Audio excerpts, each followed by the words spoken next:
Now, today in Air Around Us, we will talk about how the wind turbine works.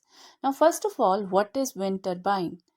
A wind turbine is a device that generates electricity from wind energy. The blades of this turbine are kept a little curved so that they can capture as much energy from the wind as they can.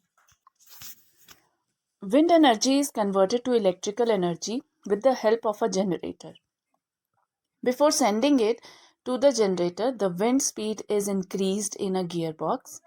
Now, this electricity which is generated is transferred to a transformer. From the transformer, it goes to a power station, from where it goes to power lines and then to households, etc. Now, let us talk about uses of air. We know that there are several uses of air and all of them are really important. So, one of the most important uses of air is breathing for all the living organisms. Then, we also require air for burning fuels to make fire. And without air, birds, bats, and insects cannot fly. So, it helps all these animals in flying. Then sound travels because of the presence of air only. Without the presence of air, sound cannot travel. And then it plays an important role in water cycle.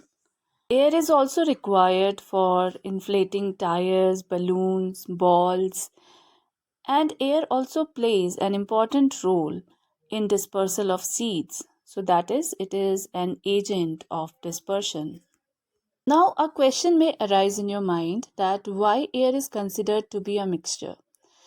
The components of the air they maintain or retain their properties.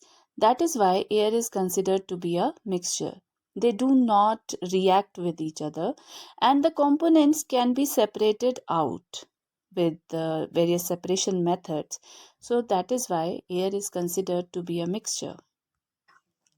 Now let us see that how oxygen is made available to soil dwellers.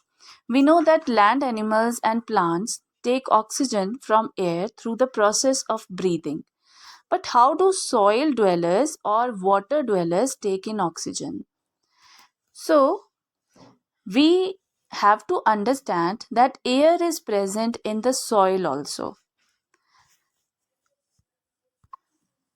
Now let us perform an experiment to check the presence of air in the soil. Now take a handful of soil, a beaker, a glass of water, and a rod to stir. Now put the soil into the beaker, add a glass of water to the soil, and stir the mixture by using the rod. And you will see some air bubbles are coming out of the mixture.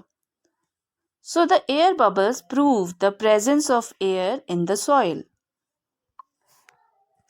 Hence, we can say that soil contains air. Now, animals such as earthworms breathe through their skin. They take in oxygen through their skin. From there, it goes directly into their blood, but the skin must stay wet for the oxygen to pass through. Now, let us discuss that how oxygen is made available to water dwellers. The water dwellers take oxygen in the form of dissolved oxygen.